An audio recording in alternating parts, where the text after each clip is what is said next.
안녕하세요. 책한민국입니다. 오늘 소개할 책은 재능의 법칙. 지은이는 미국의 저널리스트 폴리나 마리노바 폼플리아노입니다. 농구 선수이자 감독이었던 스티브 커는 골든 스테이트 워리어스 팀의 헤드 코치직을 맡기 전에 자신이 존경했던 모든 코치를 만나기로 결심했다. 그는 전설적인 코치들을 만났고 그들을 위대한 코치로 만든 본질을 이해하고자 했다. 스티브 커는 겉으로 보기에는 모순된 듯하지만 심오한 사실 하나를 발견했다. 자신은 멘토들을 우상화하는 방법으로는 성공할 수 없다는 사실이었다. 그들과 대화하며 반복적으로 제 머릿속에 떠오른 생각은 너 자신이 되어라 라는 핵심 메시지였습니다. 다른 누군가가 되려고 하는 건 아무런 의미가 없어요. 누군가를 모방할 수는 있지만 그 사람이 될 수는 없습니다. 한 사람의 인생은 절대 일직선상에 놓일 수 없다. 직선으로 곧게 뻗어 예측할 수 있는 선이라기보다는 부침이 있고 구부러지고 얽히고 설킨 거미줄 같은 것이 인생이다. 완벽한 인간은 없지만 타인의 가장 보람찬 성공과 최악의 실패로부터 배울 점이 있다고 나는 믿는다. 울트라 마라톤 선수나 미 해군 엘리트 특수부대 네이비실, 그리고 홀로코스트 생존자들은 어떤 공통 분모를 가지고 있을까? 한 가지 공통점은 견디는 능력이라는 것이다. 고통과 불편, 불확실성 속에서 오랜 시간을 버티는 건 결코 우연이 아니다. 20대 초반인 데이비드 고긴스는 천식, 학습장애, 말더듬증, 심각한 수준으로 낮은 자존감 문제에 시달리고 있었다. 그러던 어느 날 저녁, 소파에 앉아있던 고긴스는 예상치 못한 여정을 시작하게 되었다. 늘어지게 소파에 누워있다가 턱걸이 4,000번으로 향하는 여정이라고 불러도 좋다. 이 여정이 이어지는 동안 고긴스는 3주간 이어지는 네이비실 지옥 주간을 거치고 50회 이상 극한의 레이스에 참가하고 24시간 내 최다 턱걸이 세계 기록을 보유하게 된다. 정확히 말하자면 4,030번이다. 당시 고긴스는 특수구조 전문가가 되기 위해 공군에서 잠시 지내다가 민간인의 삶으로 돌아왔다. 수영 부문을 통과하지 못한 고긴스는 프로그램을 그만두고 나와 병충해 방제 기술자로 일하며 한 달에 $1,000, 한화 약 120만 원 정도를 버는 열악한 삶을 살고 있었다. 그날도 고긴스는 살충제 1kg을 뿌리고 집으로 돌아왔다. TV 앞에 앉은 고긴스는 채널을 여기저기로 돌리기 시작했다. 디스커버리 채널에서 어떤 쇼가 나오고 있더군요. 네이비실의 혹독한 훈련인 지옥 주간을 겪고 있는 남성 출연자들이 화면에 보였어요. 다들 추위에 벌벌 떨면서 물속에서 훈련을 하고 있었습니다. 그 모습을 보니 특수구조 전문가가 되기 위해 훈련받았던 기억이 머릿속에 불현듯 떠올랐습니다. 당시 몸무게가 무려 130kg이었지만 네이비실이 되어야겠다고 결심했습니다. 고긴스는 신체 조건을 갖추기 위해 여러 극한의 레이스에 출전 신청을 했다.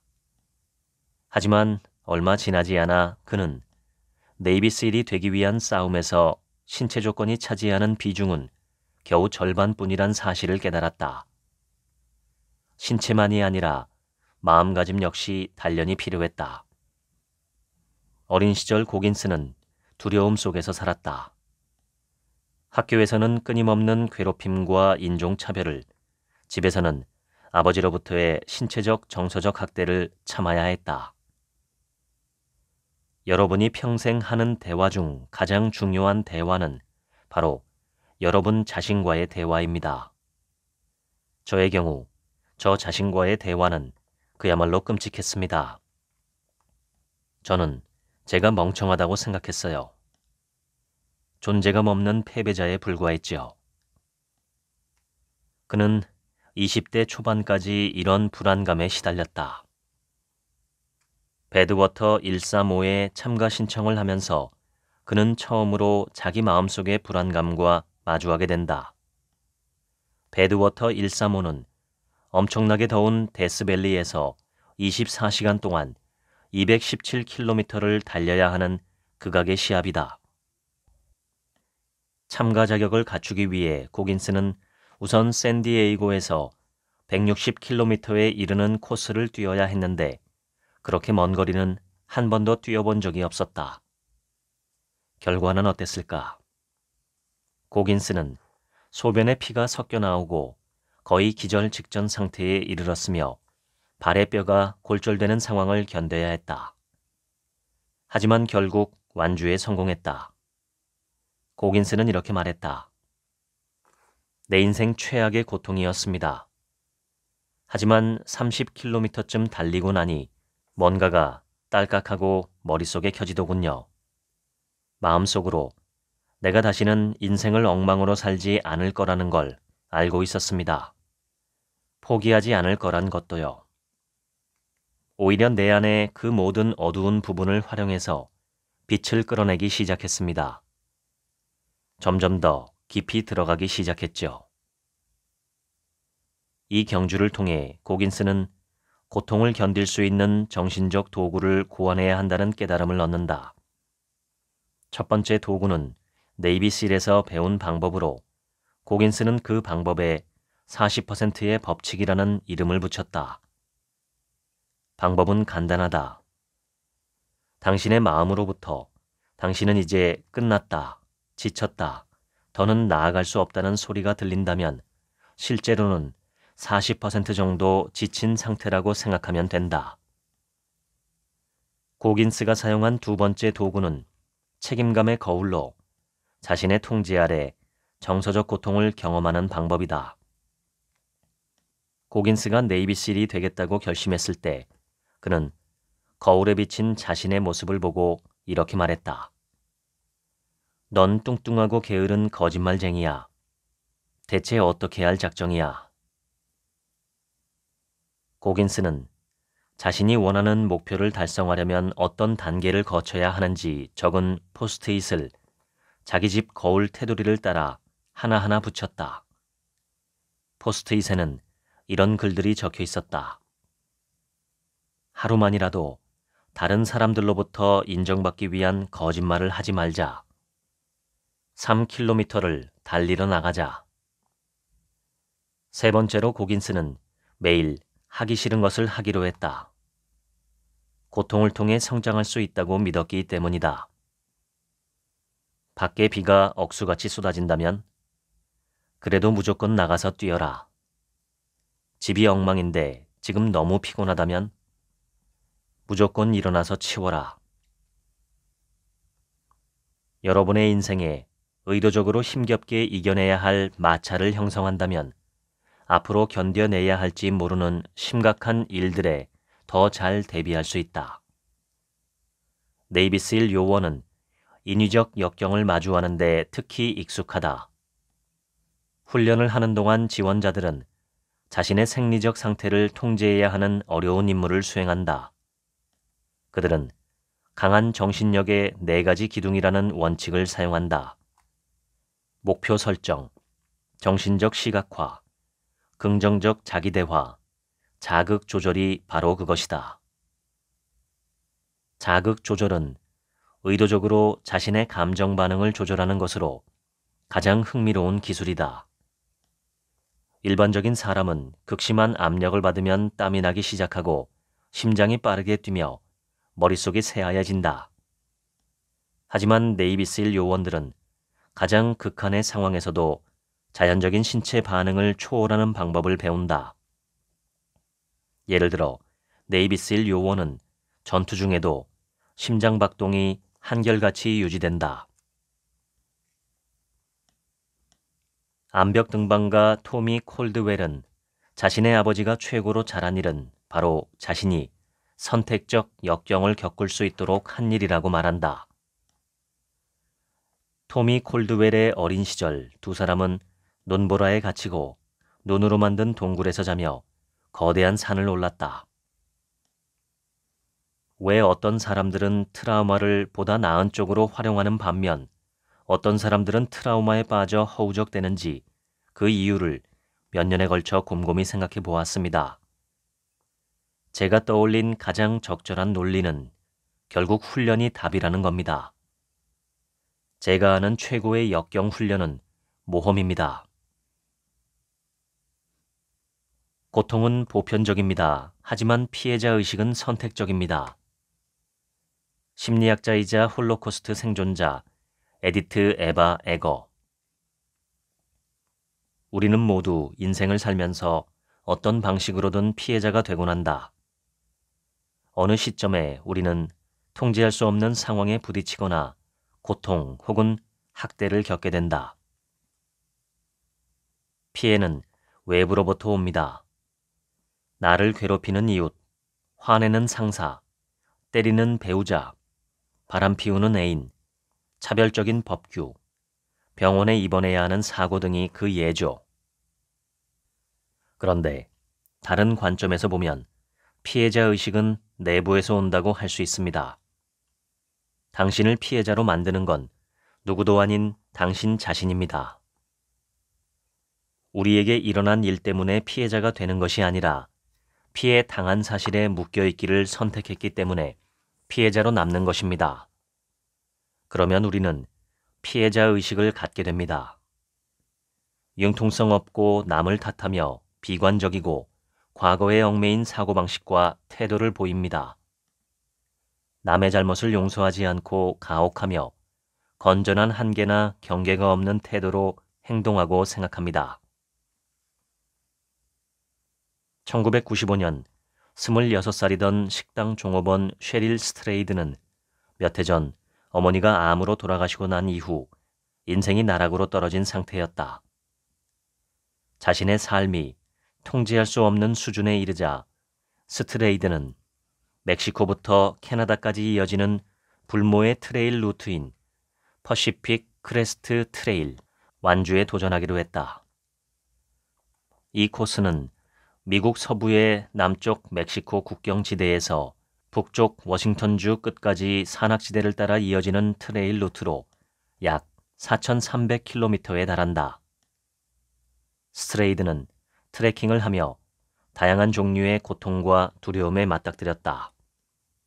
길 위로 어두움이 내려앉으면 온갖 상상력과 걱정이 장난을 걸기 시작했다. 그림자를 보거나 소리를 듣는 것만으로도 심장이 두근거렸다. 방울뱀, 푸마, 연쇄살인마가 나타나진 않을까 끊임없이 길 위를 살펴보았다. 그러던 어느 날 스트레이드는 두려움이 자신을 정복하도록 둔다면 이 여정은 막을 내릴 운명이란 사실을 깨닫게 됐다. 그래서 자신에게 말을 걸고 질문을 했다. 누가 널 지배하게 할 거야? 두려움? 고통? 불안? 용기? 스트레이드는 용기를 택했다. 하이킹을 시작하고 8일 동안 사람 그림자조차 보지 못한 스트레이드는 자신의 외로움을 의인화했다. 퍼시픽 크레스트 트레일에서 경험했던 지독한 외로움 덕분에 외로움을 대하는 태도가 바뀌었습니다. 외로움은 제게는 항상 실제 존재하는 공간처럼 느껴집니다. 외롭다는 하나의 상태가 아니라 진정한 나 자신으로 돌아갈 수 있는 방 같은 느낌이지요. 스트레이드는 자신의 회고록 와일드에서 이렇게 말했다. 스트레이드가 94일에 걸쳐 4,300km에 이르는 트레일을 완주하는 동안 스트레이드는 완벽하게 혼자였던 때가 많았다. 그리고 자신의 27번째 생일이 되기 이틀 전 마침내 목표 지점에 도달했다. 두려움은 대부분 우리가 자신에게 하는 이야기로부터 태어납니다. 그래서 저는 여느 여성들이 듣는 이야기와는 다른 이야기를 저 자신에게 들려주기로 했습니다. 전 안전한 상태이고 강인하며 용감하다고 다짐했죠. 절 패배하게 할 수 있는 건 아무것도 없었습니다. 스트레이드가 회고록에 쓴 글이다. 감정에 빠져들면 건강하지 못한 생각의 반복으로 이어질 수 있지만 자신과 약간의 거리를 두면 감정을 더 잘 조절하는 데 도움이 된다. 일시적으로 또 다른 자아를 형성하는 방법 중 하나는 자신을 3인칭 시점으로 지칭하는 일리이즘을 사용하는 것이다. 일리이즘은 말하는 주체가 거만한 사람인 것처럼 보여서 일반적으로 잘 받아들여지지 않는 방식이다. 하지만 잘만 활용하면 말하는 이의 불안감을 줄이고 자신감을 키우는 강력한 도구가 될 수 있다. 정신적 외상을 초래하는 과거의 일들을 3인칭 시점으로 말할 때 사람들은 자신을 훨씬 더 연민 어린 시선으로 바라본다는 연구 결과가 있습니다. 정신과 의사 킴 슈나이더만의 말이다. 자기 거리두기는 감정을 관리하는 데 도움이 되는 전략이다.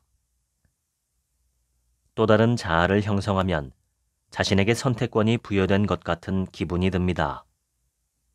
현재 모습은 자신이 아니며 나는 내가 되고 싶은 모습이 되리라 선택할 수 있는 거죠. 약간의 거리두기만 하면 우리는 스스로 선택할 수 있는 능력을 자신에게 부여하게 됩니다. 정신력 코치인 로런 존슨의 말이다. 정말로 멋진 사실은 처음에는 실제 자아와 또 다른 자아가 두 개의 독립적 자아처럼 보이지만 결국에는 두 자아가 섞여들기 시작한다는 점이다. 1985년 미국 남동부에 있는 엘라베마에서 체포된 앤서니 레이 힌턴은 2건의 1급 살인을 저질렀다는 누명을 쓰고 기소되었다. 신원을 오인해 생긴 일이라는 걸 알고 있었던 힌턴은 진실이 결백을 증명해서 자유의 몸이 될 거라 순진하게 믿었다. 하지만 미국 남부에 거주하는 가난한 흑인 남성이었던 힌턴은 전기 처형을 통한 사형을 선고받았다. 힌턴은 사형의 집행을 기다리며 복역한 30년 동안 계속해서 결백을 주장했고 엘라베마 역사상 사형 집행을 기다리는 최장기 수감자 중 한 명이 되었다. 힌턴은 30년간 매일같이 정신적, 정서적, 신체적 압박에 시달렸다. 그동안 54명의 수감자가 그의 감방을 지나 사형 집행장으로 향했다. 스스로 목숨을 끊은 사형 집행 대기 수감자도 22명이나 되었다. 사형 집행실에서 9m쯤 떨어진 내 감방에서는 살이 타들어가는 냄새를 맡을 수 있었다. 힌턴은 자신의 회고록 태양은 빛난다에서 이렇게 말했다. 힌턴은 하루 24시간을 혼자 있어야 하는 가혹한 현실에서 벗어나기 위해 마음의 힘을 이용했다. 독방에서 지내면 많은 사람이 정신적으로 무너지고 하나둘 포기하다가 결국 자살을 선택한다. 힌턴은 수십 년의 세월을 어떻게 미치지 않고 버텨냈을까? 힌턴은 전혀 새로운 방식을 선택했다. 그는 독방을 한 번도 벗어나지 않고서도 감방에서 탈출했다. 과연 어떻게 한 걸까? 힌턴은 그의 고통을 공상 속의 존재로 인식했다. 공상 속에서 힌턴은 종신수 딱지가 붙은 자신으로부터 거리를 둔 또 다른 자아가 될 수 있었다. 독방에 갇혀 있으면서 힌턴은 여러 다른 자아를 형성했다.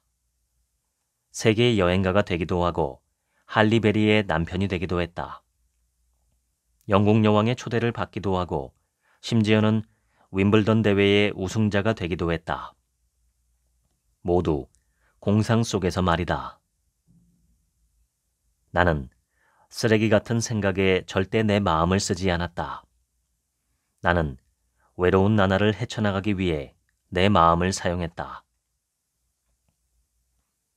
힌턴의 예를 통해 현재 우리가 가진 자아에 영구적으로 묶여있지 않아도 된다는 사실을 알 수 있다. 우리가 되고 싶은 사람에 근접한 자아로 바꿀 수도 있다. 작가 제임스 클리어가 쓴 것처럼 지금 당신의 행동은 단지 현재 당신 자아의 투영일 뿐이다.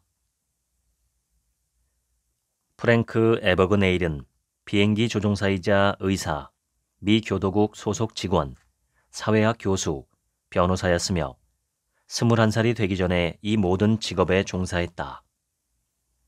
어떻게 그럴 수 있었을까? 그는 제복을 입었고 가짜 신분을 사용했으며 책임자들의 신뢰를 얻었다. 사람들은 종종 에버그네일을 역사상 가장 뛰어난 사기꾼이라고 부른다. 한 사람의 또 다른 자아는 그가 가장 좋아하는 자신의 이미지에 불과하다. 에버그네일은 그의 자서전 Catch Me If You Can에서 이런 글을 썼다. 차림새와 품행은 한 사람의 지위와 부를 암시하고 심지어 육체적 매력까지 전달할 수 있다. 품격 있는 태도를 지니면 어디에서나 존경받는다는 사실을 나는 일찍이 깨달았다. 어떤 잘못이나 범죄도 품격이 더해지면 대부분 더 관대하게 다루어진다. 에버그네일의 말이다. 사기꾼은 속이기 위해 다른 사람인 척하지만 자신 있는 사람은 진짜 다른 사람이 되기 위해 다른 사람인 척한다. 생물학적으로 말하자면 지금 당신은 어린 시절의 당신이 아니다. 여러분의 신체 부위 대부분은 수년에 걸쳐 재생되어 왔다. 위장의 내벽은 며칠마다 새로워지며 뼈는 10년마다 달라진다. 이는 테세우스의 배의 고전적인 예시다. 테세우스의 배는 한 사물이 그 구성 요소 전체를 바꾸었다면 과연 여전히 근본적으로 같은 사물일까를 묻는 사고 실험을 지칭한다. 목조선의 모든 부분을 시간이 흐르는 동안 서서히 바꾼다면 그 배는 여전히 같은 배일까? 아니면 완벽히 새로운 배일까? 당신의 정체성을 정의하는 것은 당신의 육체, 정신, 외모, 업적, 관계, 소유물 중 무엇일까? 진짜 당신이라고 여기는 당신은 누굴까? 지금의 당신일까? 내일의 당신일까? 아니면 10년 전 혹은 10년 후의 당신일까? 심리학자 댄 길버트는 테드 강연에서 다음과 같은 말을 했다. 인간은 스스로 완성되었다고 착각하지만 여전히 완성을 향해 나아가고 있는 상태입니다. 지금 이 순간 당신은 여태껏 당신이었던 모습과 마찬가지로 일시적으로 머물고 있을 뿐입니다. 우리 인생에서 변하지 않는 단 한 가지는 바로 변화입니다. 이는 다시 말해 자기 정체성의 창조주가 되는 것이 가능하다는 뜻이다. 오늘의 당신이 반드시 내일의 당신과 같은 사람일 필요는 없다는 이야기다. 정치적 성향부터 직업, 문화적 배경, 사회 경제적 수준까지 우리가 상대를 규정지으며 붙이는 꼬리표는 많다. 때때로 우리는 자신에게 자발적으로 꼬리표를 달기도 하고 어떤 때는 반대로 사회가 우리를 규정짓기도 한다. 자발적인 경우 꼬리표는 우리가 추구해야 할 가치를 가리키는 나침반 역할을 한다. 다른 사람이 붙이는 꼬리표는 종신형이 될 수 있다. 1930년대 언어학자 벤저민 워프는 언어 상대성 가설을 제안했다. 그는 우리가 보이는 걸 묘사하기 위해 사용하는 단어는 단순히 꼬리표가 아니라 실제로 우리의 현실과 세계관을 결정한다고 믿었다. 로버트 호지는 태어날 때부터 못생긴이라는 꼬리표가 붙었다. 메리의 5번째 아이인 호지는 얼굴 정중앙에 종양이 있고 두 다리는 심각하게 짓이겨진 채로 태어났다. 의사들은 메리가 임신 당시 복용한 항우울제가 선천적 기형을 유발했을 거라고 의심했다. 호진은 유년기 대부분을 병원에서 보내야 했고 의사들은 수술을 거듭하며 종양을 제거하려고 시도했다. 수술 과정은 호지의 얼굴에 심각한 변형을 일으켰다. 학교에서 그는 이쑤시개 다리, 트랜스포머, 피노키오, 발가락 코, 뭉툭한 놈, 돼지 같은 녀석 등 무수히 많은 별명으로 불리며 놀림을 당했다. 그러던 어느 날 호지는 추함 그 자체도 아름다울 수 있다는 사실을 깨달았다. 추함이라는 것이 다양한 사람에게 각자 다른 의미가 될 수 있다는 뜻이다. 나의 못생김은 내 정체성에서 커다란 부분을 차지합니다. 라고 호지는 그의 회고록 발가락 코 소년에 썼다. 나의 상처에 관한 이야기를 하며 나를 빼놓고 말하려 한다면 나는 처음부터 아예 없는 거나 마찬가지입니다. 호지는 우리 모두 하고 있다고 믿는 무언가를 해냈다. 사회가 우리에게 붙인 꼬리표를 반환하겠다고 나서며 재구성을 시도했다. 호지는 못생긴이라는 단어를 가지고 그의 이야기를 들려주는 기회로 활용했다. 호기심 필터로 세상을 바라보기 시작하면 꼬리표 따윈 잊고 지나갈 수 있다. 호기심 필터란 목적을 가진 질문과 경청을 통해 관점을 재형성하는 것이다.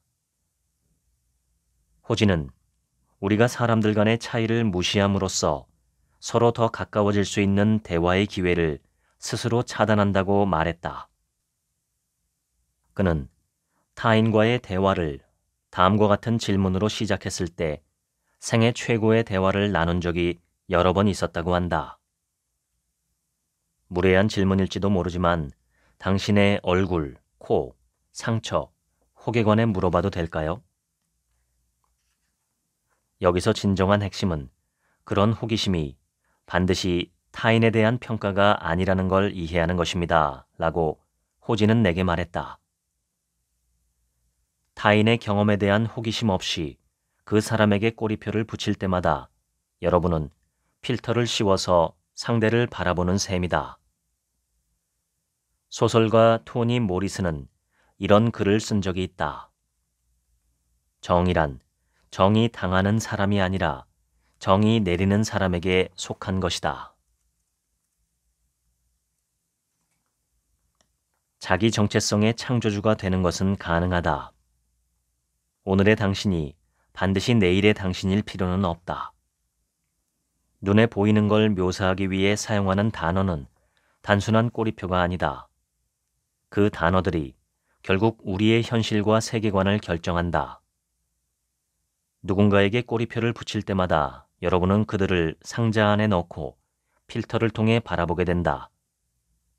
여러분의 세상은 더 작고 단순하며 현실이 덜 반영된 모습으로 될 것이다. 자신이 누군지 알기 위해선 먼저 자기답지 않은 모습이 무엇인지 알아야 한다. 성공한 사람들은 모두 자신에게 베팅한다. 자신에 대한 베팅을 시작하기에 좋지 않은 때란 없다. 정체성과 진정으로 중요한 뭔가를 연결하는 일, 자신의 이름을 찾도록 하는 일을 만들어라. 자신에게 질문하라. 내가 꿈꾸는 인생을 사는 사람은 누구인가? 그 사람을 찾은 다음 그들의 젊은 시절을 연구하고 오늘날 그들이 어떻게 그 위치에 도달할 수 있었는지 알아보라. 알렉세이 몰차노프는 바다에서 프리다이빙으로 한 번에 5분 가까이 숨을 참고 수심 131m 깊이까지 내려갈 수 있다. 이는 건물 약 43층 높이이다. 다이빙하는 동안 우주를 향해 발사되는 로켓 속의 우주 비행사가 받는 중력보다 더 큰 압력이 그의 신체에 가해진다. 몰차노프는 총 24개의 세계 기록을 세웠으며 월드 챔피언십 대회에서 딴 메달 개수만 해도 25개 이상이다. 몰차노프는 스포츠와 인생에서 모든 준비의 근간은 훈련이라고 믿는다. 그렇다면 정확히 어떻게 극심한 스트레스 상황에서도 긴장하지 않는 달인이 될 수 있을까? 모순적으로 들리겠지만 몰차노프는 긴장 완화란 끊임없는 훈련을 통해 습득할 수 있는 기술이라고 말한다. 몰차노프는 다이빙은 물론 중요한 직장 발표 등 스트레스를 받는 상황에 대비해 능력을 향상하는 3단계에 걸친 간단한 과정을 설명한다. 먼저, 호흡은 우리가 침착한 상태인지 스트레스를 받는 상태인지 알 수 있는 지표다. 몰차노프는 호흡 패턴을 관찰할 것을 추천한다. 부드럽고 깊은 호흡을 하고 있는지, 얕고 공포에 질린 호흡을 하고 있는지 알 수 있다. 둘째, 어떤 문제를 생사가 달린 상황처럼 인식하고 해결하려고 하면 불안 수준이 높아진다.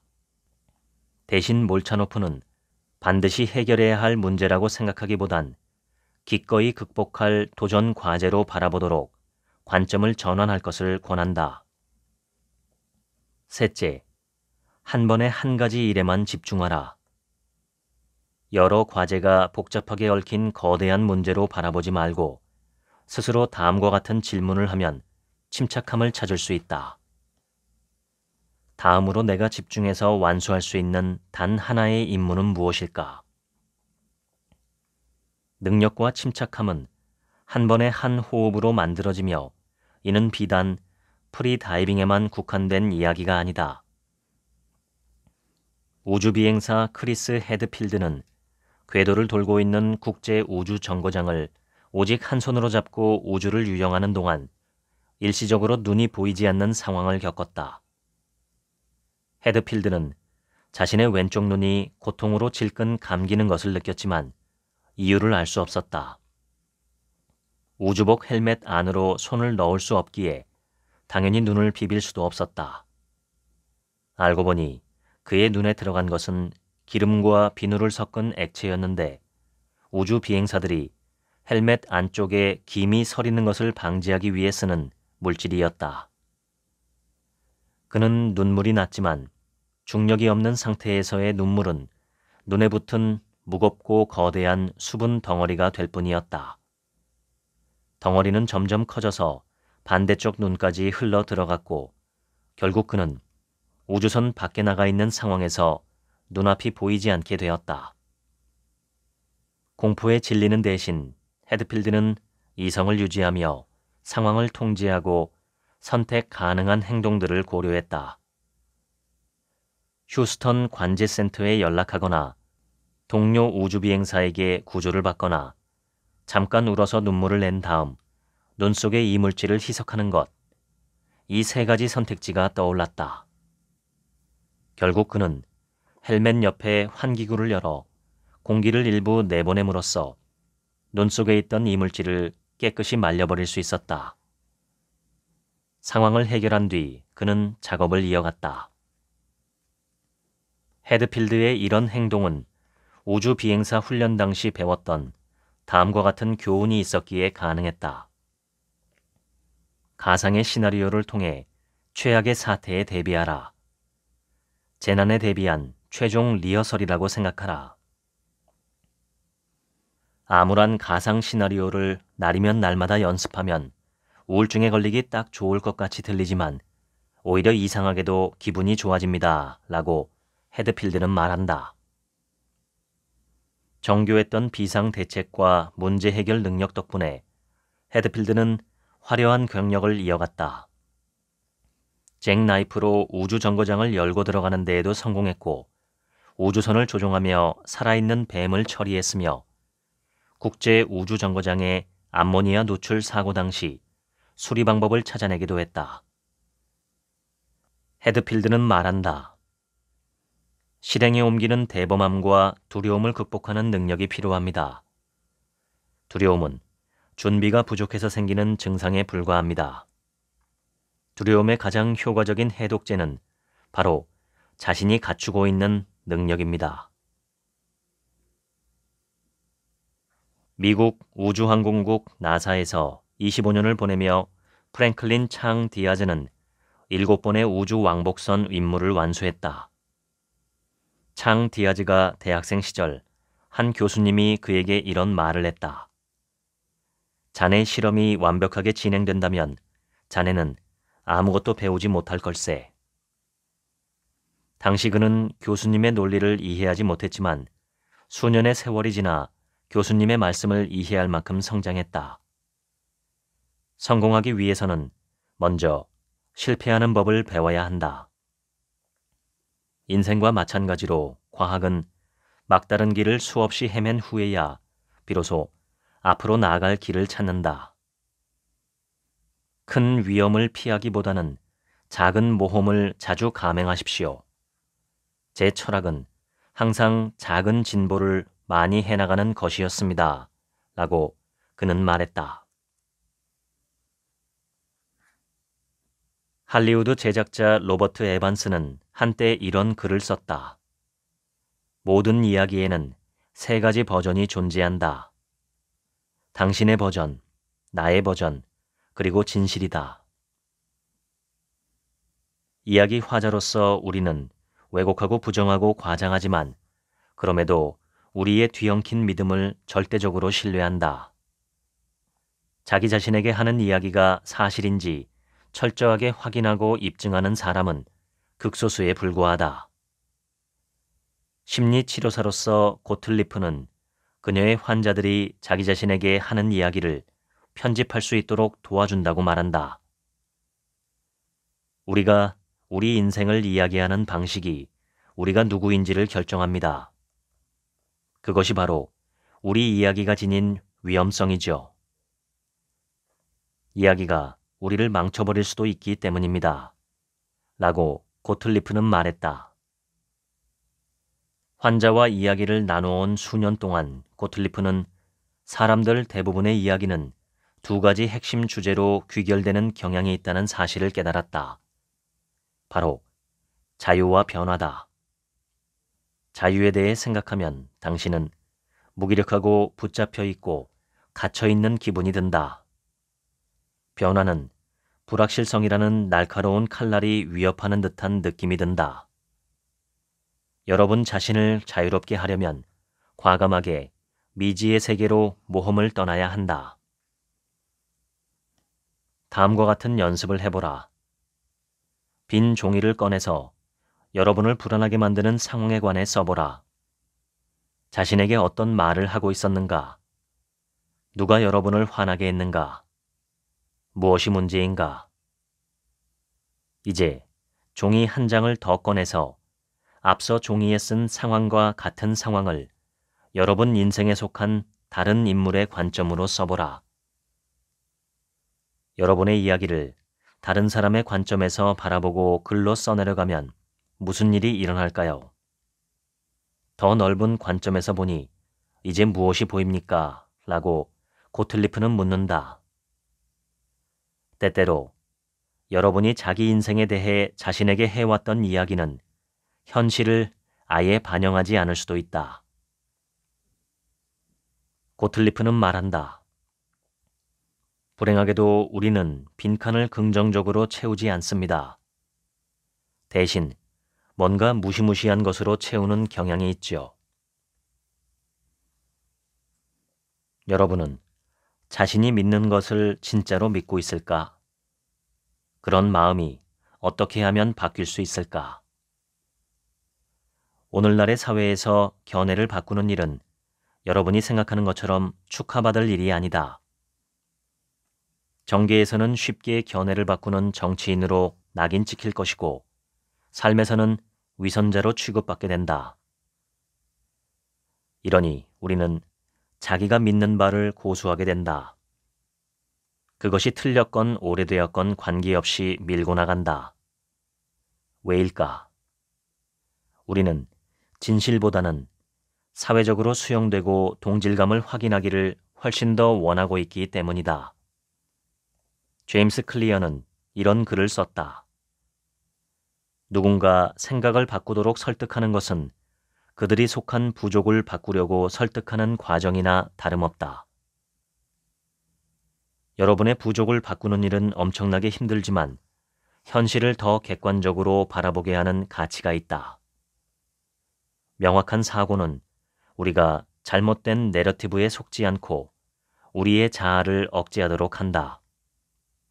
가장 중요한 점은 우리 스스로 생각할 수 있게 한다는 것이다. 전설적인 투자자 찰리 멍거는 자신이 믿는 바의 노예가 되지 않기 위해 철의 처방전을 활용한다. 어떤 주제에 관해 나와 반대 의견을 지닌 사람들이 제기하는 반론보다 더 나은 반론을 제기할 수 없다면 나는 의견을 말할 자격이 없습니다. 라고 멍거는 말한다. 역동적이고 끊임없이 변화하는 세상에서 우리는 불확실성과 싸우는 법을 터득해야 한다.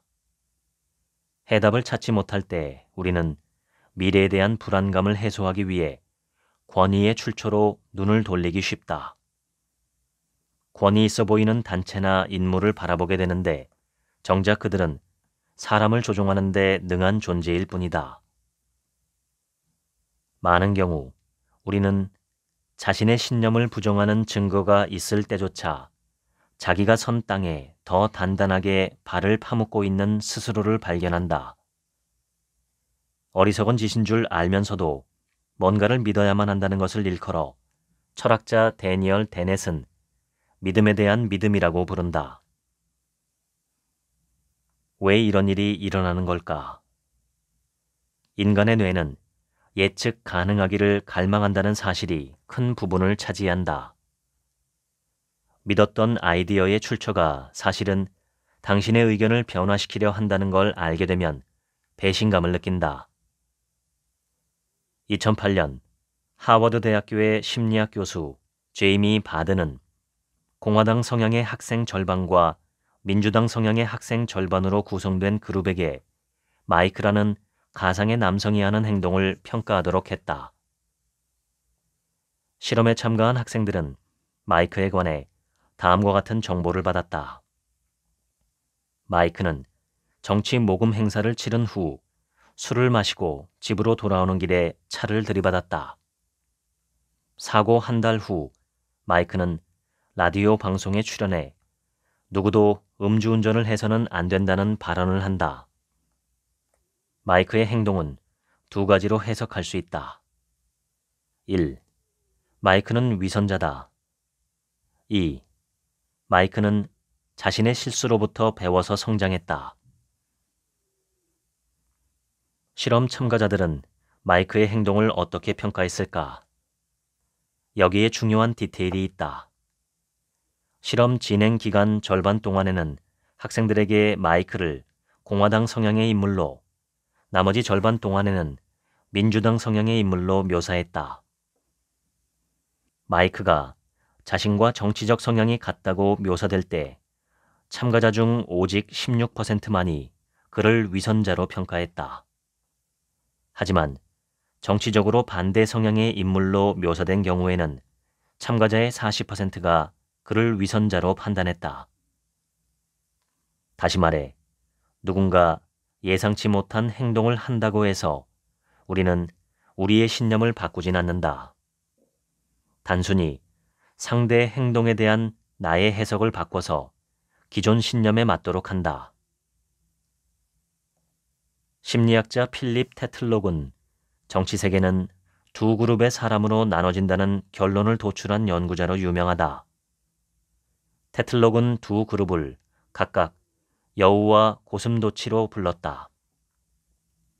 테틀록은 몇몇 리더는 고슴도치처럼 행동한다고 말한다. 그들에게는 하나의 큰 세계관이 있으며 그 세계관은 그들이 근본적인 진리라고 믿는 것을 기반으로 한다. 이런 리더들은 뛰어난 일관성을 지닌다. 자유시장의 고슴도치들은 자유시장의 렌즈를 사용해 모든 사항을 이해한다. 반면 여우는 일관성이 매우 떨어지는 경향이 있다.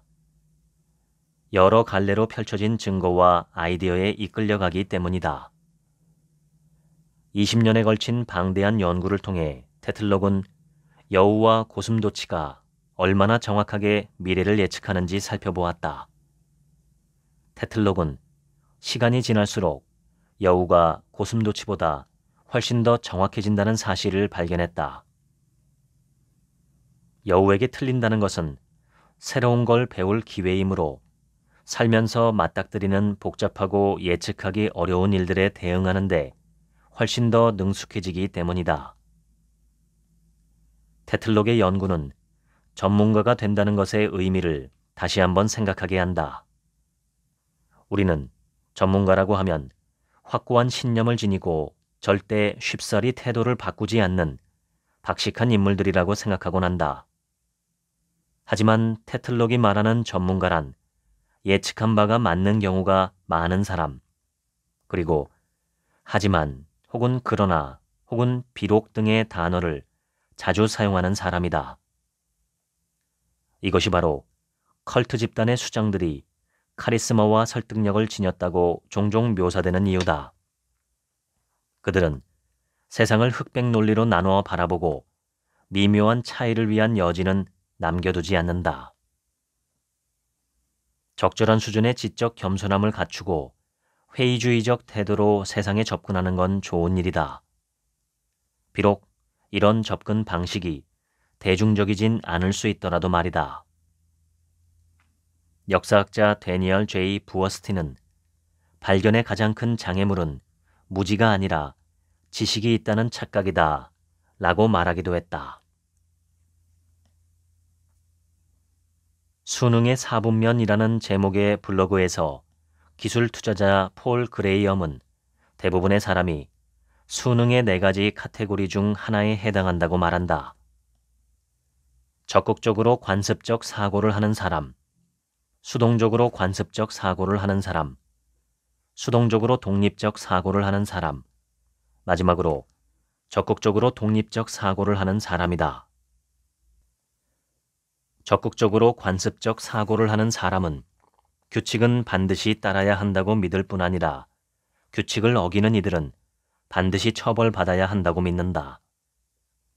반면 수동적으로 관습적 사고를 하는 사람은 스스로 규칙을 지키되 규칙을 어기는 이들이 처벌받을까 걱정한다. 수동적으로 독립적 사고를 하는 사람은 현재 규칙을 크게 고려하지 않는 사람이다. 마지막으로 적극적으로 독립적 사고를 하는 사람은 규칙에 끊임없이 도전하는 이들로 애초에 규칙을 집행하는 권한을 지닌 인물들에게 의도적으로 반항하는 경우가 많다. 수동적으로 관습적인 사고를 하는 이들은 내 이웃들은 어떻게 생각할까에 초점을 맞춘다. 수동적으로 독립적 사고를 하는 이들은 각자 알아서를 신조로 삼는다 라고 그레이엄은 말했다. 적극적으로 독립적인 사고를 하는 사람은 그래도 움직인다. 즉, 물리학자 갈릴레오 갈릴레이가 지구가 태양 주위를 움직인다는 주장을 철회하기를 강요당한 후 재판관들에게 했다고 알려진 말의 태도를 지니며 살아간다. 독립적인 사고를 하려면 새로이 받아들인 정보로 내 생각이 바뀔 수도 있다는 겸손한 태도와 수용하는 자세를 어느 정도 가져야 한다. 누군가 모든 질병을 치료해주는 결정체를 판다고 한다면 여러분은 어떻게 할 것인가? 전적으로 믿을 것인가? 아니면 그 즉시 거절할 것인가? 미국의 물리학자 닐 더그래스 타이슨은 둘 다 지적으로 게으른 대응이라 말한다. 엉성한 생각에 대한 최고의 대응은 회의주의다. 상대의 주장을 뒷받침하는 증거가 존재하는지 그 본질에 접근할 수 있도록 캐묻는 것이다. 제대로 된 회의주의자는 자신이 불확실하다고 여기는 부분에 관해 질문하지만 자기 생각을 바꿀 만큼 유효한 증거가 제시되는 순간을 알아봅니다. 라고 그는 말한다. 그것이 바로 진실을 향한 탐구의 길입니다. 타이슨은 당신의 일상생활에 과학적 방식을 적용할 것을 추천한다. 타이슨은 많은 사람이 진실과 진실이 아닌 것을 판단하는 능력을 잃었다고 말한다. 그는 세상에서 객관이라고 여겨지는 진실을 찾기 위해 끊임없이 노력할 필요가 있다고 믿는다. 무슨 일이 있더라도 실제로 거짓인 걸 진실이라고 믿거나 진실인 걸 거짓이라고 믿어 스스로 속아 넘어가는 경우가 발생하지 않도록 해야 합니다. 라고 타이슨은 말한다. 심리치료사 에스터 페렐은 결혼 생활에서 벌어지는 언쟁의 비밀을 하나 알고 있다.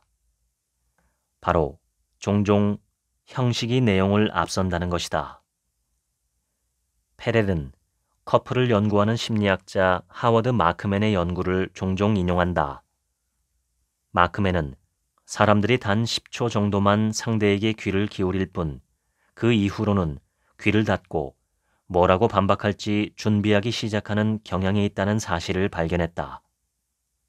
우리는 소리를 듣긴 하지만 경청하진 않는다고 페렐은 말한다. 경청에 대해 잘 알고 있는 인물로는 인질 협상가로 활동했던 크리스 보스를 들 수 있다. 보스는 FBI의 국제 유괴 수석 협상가로 24년을 근무하며 경청의 기술을 마스터했다.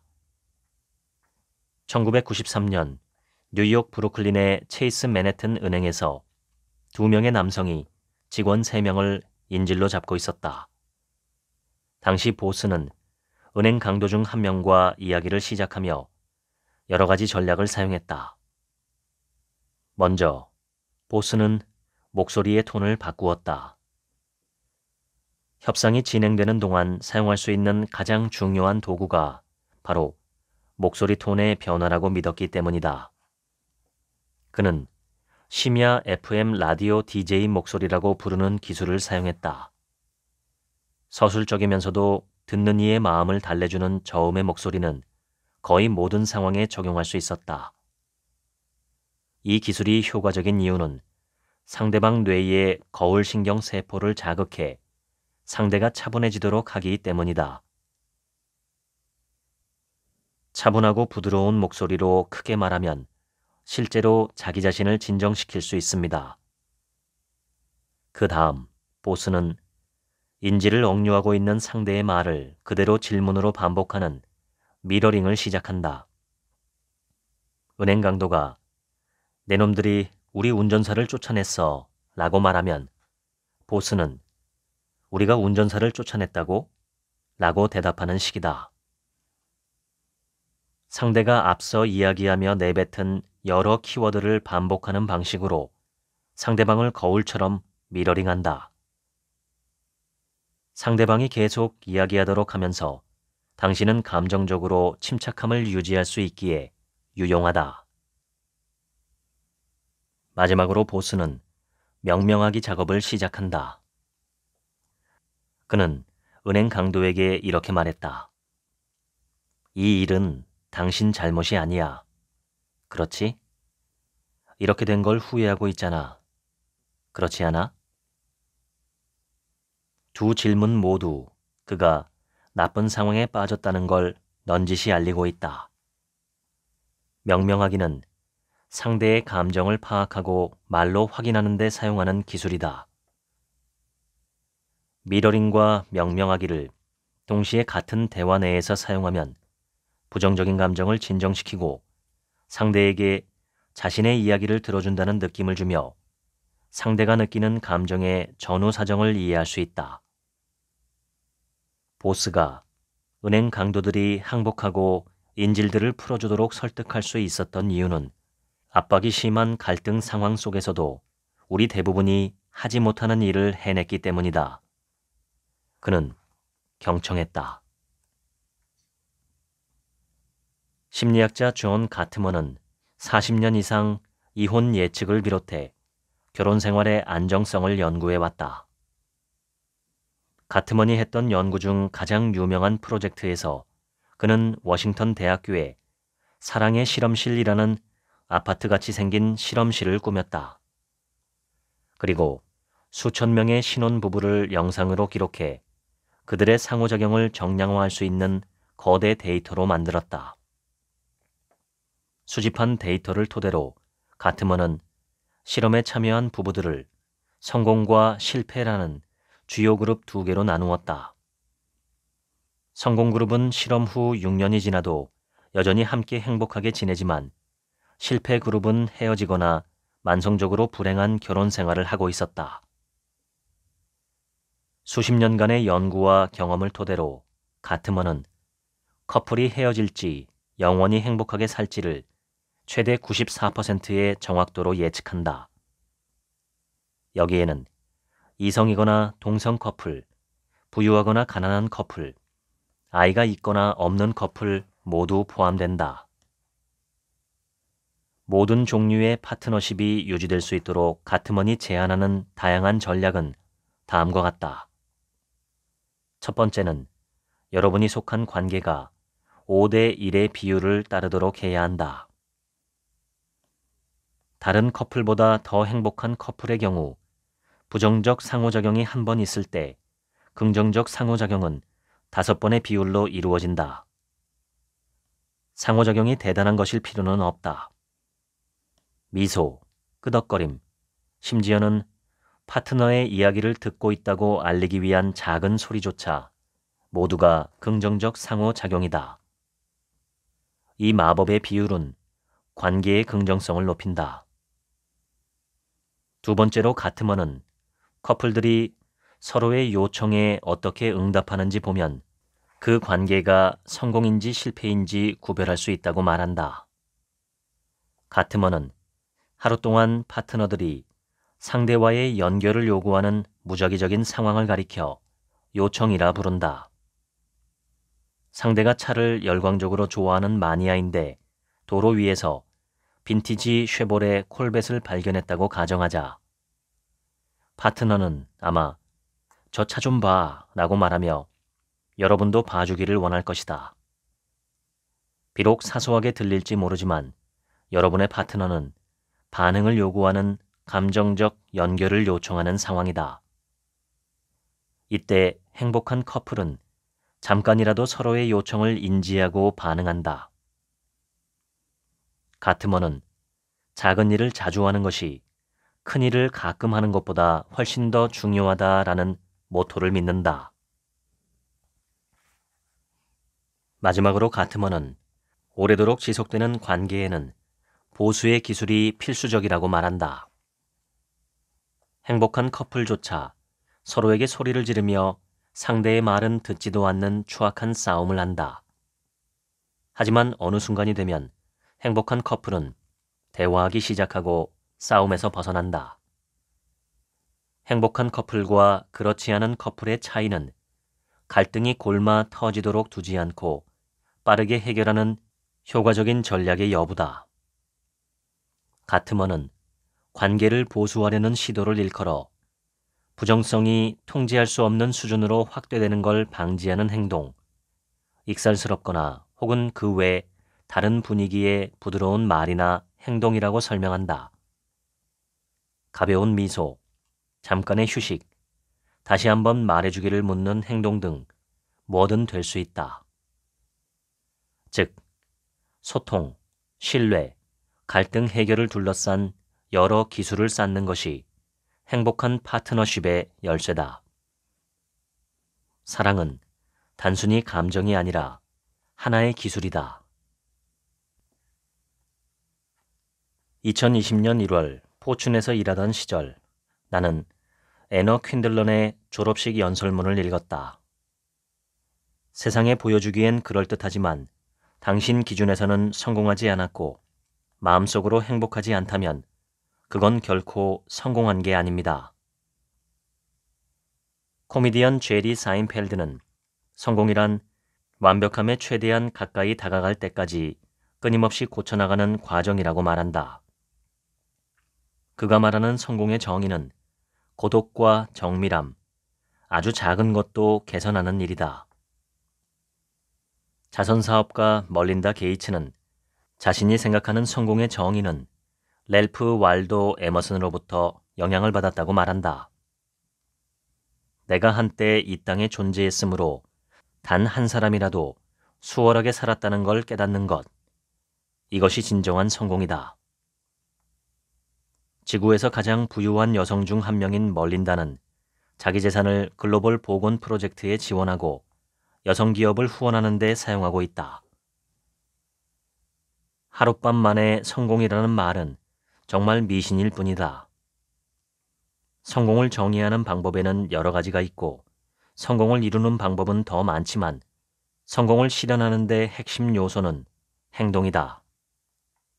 여러분이 목적을 가지고 행동해서 목표하는 방향으로 나아갈 동기를 부여받기를 바란다. 지금까지 재능의 법칙 읽어드렸습니다. 오늘 하루치 생각은 없습니다. 들어주셔서 감사합니다.